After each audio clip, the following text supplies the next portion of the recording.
Long ago, in a kingdom of wild forests and silver-topped mountains, there lived a king blessed with 3 sons.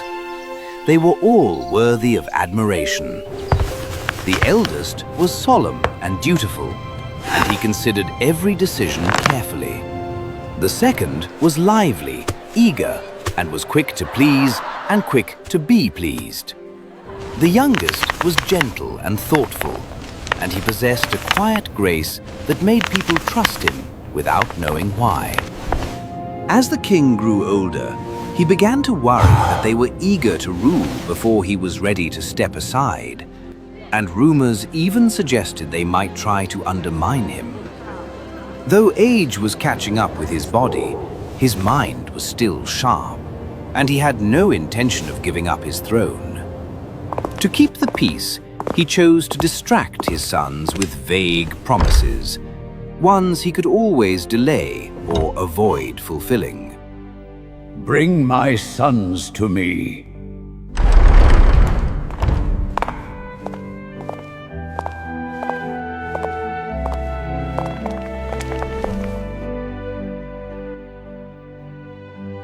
My sons, the time has come for me to consider which of you shall succeed me. I cannot choose by affection, for I hold each of you dear. Instead, I set before you a challenge. Go into the world and bring me the smallest and most perfect little dog you can find. The one who presents the finest one will automatically be my heir. The princes bowed, accepting the challenge with a mixture of enthusiasm and curiosity. That very afternoon, each prepared for a long journey. The eldest rode east with a retinue of guards. The second rode west with a caravan of merchants.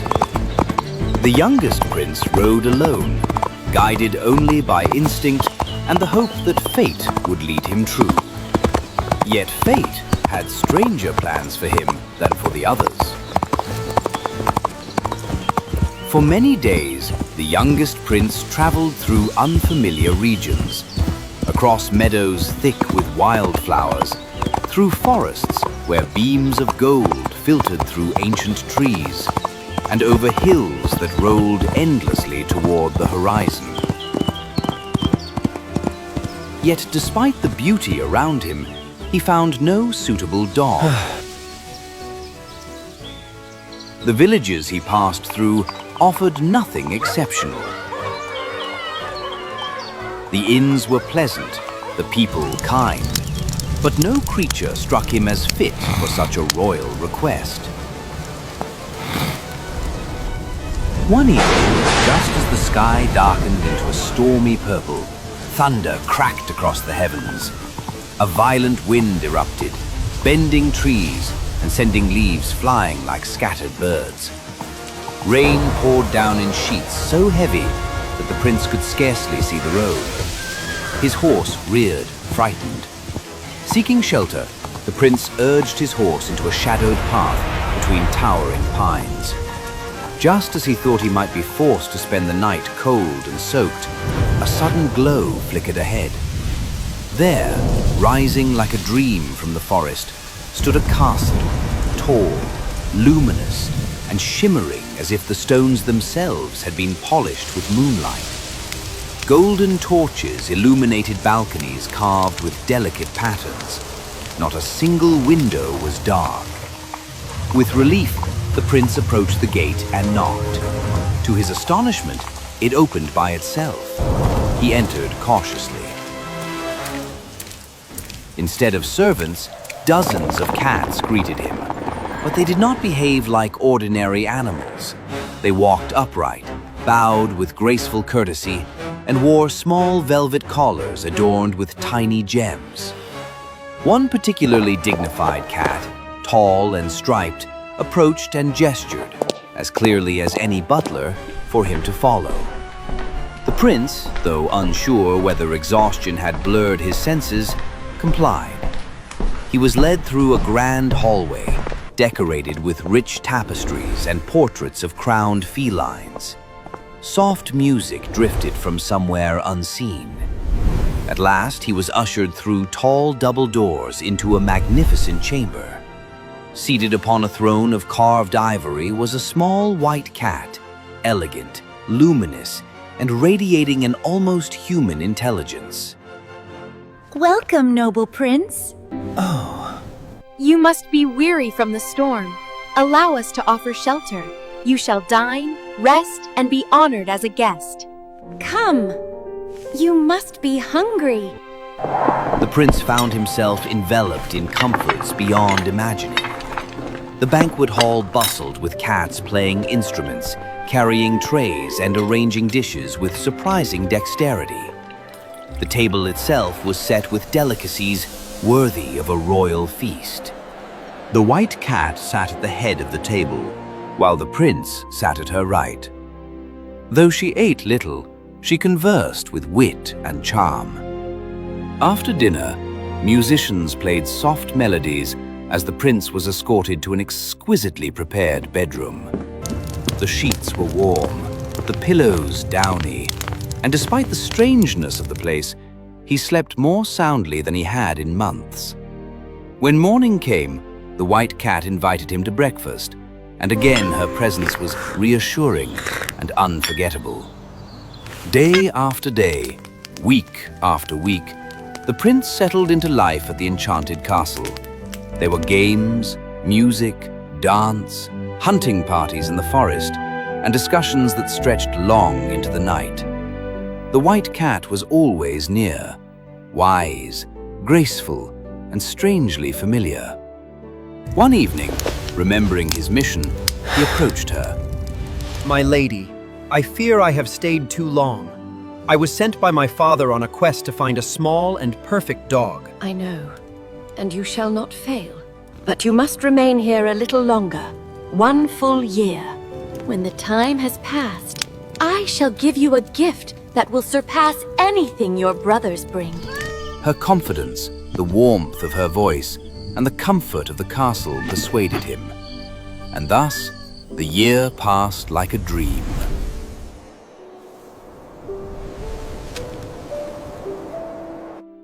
When the year ended, the white cat summoned him. It is time. Your father awaits. Take this walnut. Guard it carefully. A walnut? Do not open it until you stand before the king. Despite his doubts, the prince obeyed. He bid farewell to the white cat, wondering why leaving her felt like a deeper loss than he expected. When he returned home, his brothers were already presenting their dogs, both rare and beautiful. Yet, when the king cracked open the walnut the prince carried, everyone gasped. Inside sat a dog so tiny, so delicate, and so perfectly formed that it seemed crafted from pure light. This is indeed the finest. But instead of crowning the prince, the king set a second challenge. Bring me the finest piece of cloth, so fine that it can pass easily through the eye of a needle. The princes exchanged uneasy glances, but the challenge was accepted. Once again, the youngest prince returned to the white cat. The white cat welcomed him back with warmth that made the prince feel, unexpectedly, like he had come home. You have returned. How could I stay away? And again, the year passed, filled with conversation, companionship, and a longing the prince dared not name. Give this to your father. When the time came, the white cat presented him with another small object. But do not open it beforehand. The prince obeyed. When the king opened the box, he found a roll of cloth so fine that it looked like mist spun into thread. When he lifted it, it flowed like water and passed effortlessly through the eye of the smallest needle in the kingdom. Again, the king was astonished, but he was still reluctant to relinquish his crown. A third challenge. Bring me the most beautiful bride, and I will name my heir. The prince felt a strange mixture of dread and hope. Who could be more beautiful? For whom could be more beautiful, more captivating than the white cat? The prince hurried back to the castle, and when the white cat saw him, her sapphire eyes brightened, but with sadness.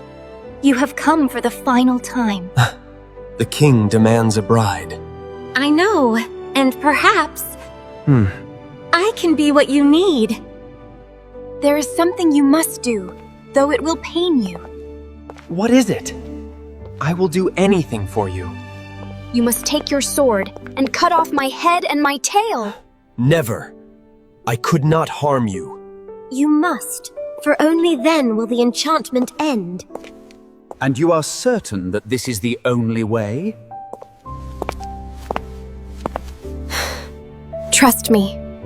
With trembling hands and tears in his eyes, the prince lifted his sword. The white cat, serene and fearless, bowed her head. He struck once, and in a burst of golden light, the small feline form dissolved. When the brilliance faded, a young woman stood before him, radiant, graceful, and astonishingly beautiful. The prince stared, speechless. You have freed me. The entire castle trembled, then transformed. And everywhere cats turned into people. Noble courtiers, loyal servants, guards, musicians, all restored to their true forms.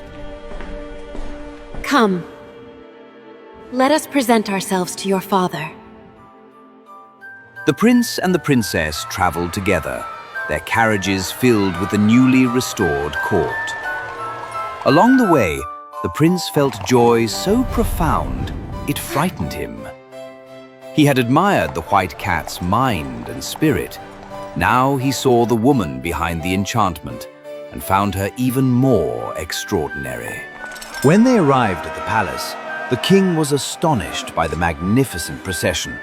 And when he saw the princess, he could not deny her beauty, elegance, and undeniable royal bearing. My son, you have indeed brought the most beautiful bride. You shall be my heir.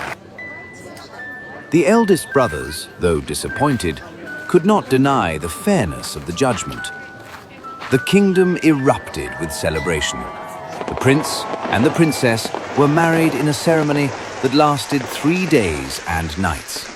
And when the festivities ended, the king honored his promise. The youngest prince and his bride received the crown. The elder brothers were granted rich provinces to rule wisely. But even greater happiness awaited the prince and his princess. The newly crowned couple returned to the restored castle of the princess, where the prince marveled at how familiar and beloved everything felt, though the castle was now filled with human voices instead of meows and soft purrs. I was cursed as an infant by spiteful fairies, and my kingdom was transformed along with me. I have waited so long for someone wise enough to value my mind, loyal enough to return to me year after year, and brave enough to break the spell despite personal anguish. You were that someone. You loved me not for beauty, which you did not see, but for the heart I offered you. You were always beautiful to me. Their kingdoms united in peace. Their people thrived under their rule. And though the white cat was no more, her memory lived on. A reminder that love, loyalty, and patience can pierce even the deepest enchantments.